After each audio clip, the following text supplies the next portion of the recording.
Letran Squires asin Perpetual Junior Altas liwat na mahampangan sa aga para sa Game 2 kan Juniors Basketball Finals. Preparasyon kan duwang koponan, aramunta sa report ni Don Jimenez.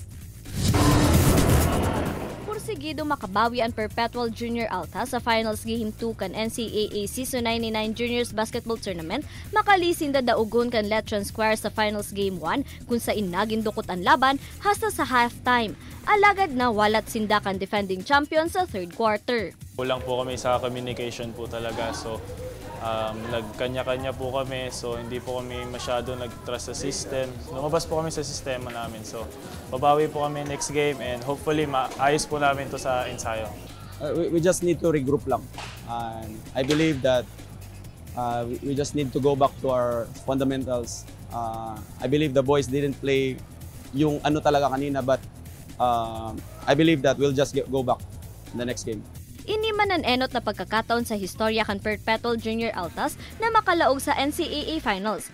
Mantang nagkakawat man ang Letran Squires para sa saindang pang-14 kampyonato. Sa ibong kainida man subot mapakampante ang Letran, dawa lamang nasinda sa best of 3 finals. Namin bonus na sa amin yung game doon. Kailangan talaga namin paghandaan kasi yung Perpetual hindi kadali ibibigay sa amin. Expect yung Perpetual, meron pang mga gagawing different plays yan to counter us. So, yun lang. Paghahandaan lang namin yun. And we'll see on Wednesday. Sa Finals Game 2, ready na ang koponan daraan sa indang motibasyon nganing manggana. Ang tabayanan ng Finals Game 2 kan NCAA Season 99 Juniors Basketball Championship nagigibuon sa Phil Oil Eco Oil Center sa San Juan City alas 2:30 nin hapon sa aga live sa GTV.